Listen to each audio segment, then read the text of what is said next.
From a logical perspective, the LEGO licensed mechs are so weird to me.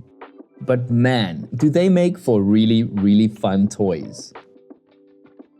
January 2025 saw LEGO releasing 3 mech playsets across the DC and Marvel themes, namely Superman mech vs Lex Luthor, Iron Man mech vs Ultron, and Spider-Man mech vs Anti-Venom. The mechs all use a similar building technique, and it takes about 15 minutes each to build, so it's easy to keep younger builders focused. And the cool thing about this wave of mechs is the fact that this time around they all include 2 minifigures each, and the ones included are pretty cool. The Superman mech includes Superman and Lex Luthor, and we haven't seen Superman in a long time. His classic comic book inspired suit design looks very good to me, with that S symbol on the chest and the matching yellow belt buckle. It is a bit of a downer that we don't have some red dual molded boots for him, but I do appreciate the red fabric cape, and his red-eyed alternative face is intense but good. Lex Luthor is wearing a bulked up suit to battle Superman, and I think this looks very good. It is highly detailed, and the purple accent color against the green is great. The trans bright green shoulder armor also looks excellent, and it matches his kryptonite crystal and stud shooter accessories. The Iron Man mech includes Iron Man and Ultron. This version of Iron Man is impressively detailed, and to me there's a perfect balance of gold and red on his suit thanks to the golden arms. I also like these newer faceplates as it allows for way more detail, and the overall shaping looks very good. Lifting up the faceplate, we get the same Tony Stark head with a cool heads-up display on one side, but I do wish LEGO just threw in an extra hairpiece for him. And then we finally have the return of Ultron.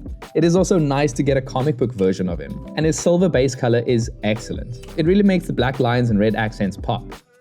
We also see the return of that special neck piece, and his face print is where the comic book look really shines through. Ultron also has a pair of trans red round bricks for thrusters, and a missile that is meant to represent a laser beam, which I don't think looks that great. I would have liked to see more of a brick-built laser beam instead.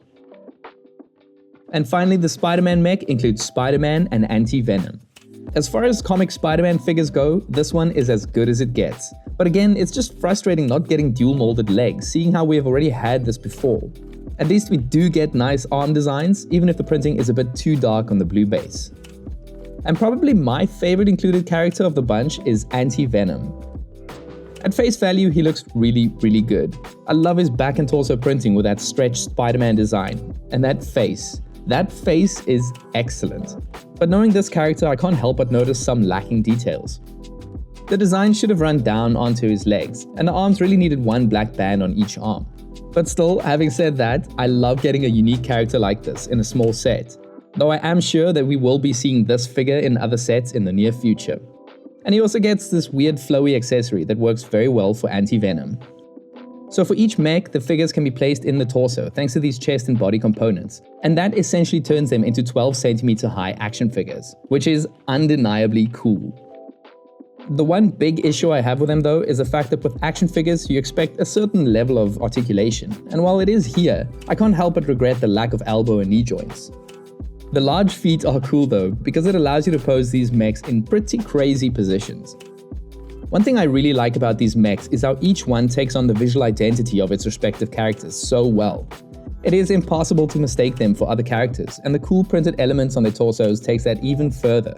The Superman one in particular is a definite standout to me. So yeah, these mechs are weird, but they are at the very least good value for money with the included minifigures.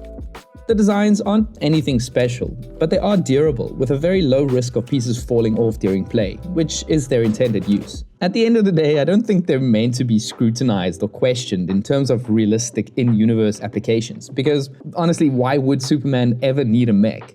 But it doesn't really matter, does it?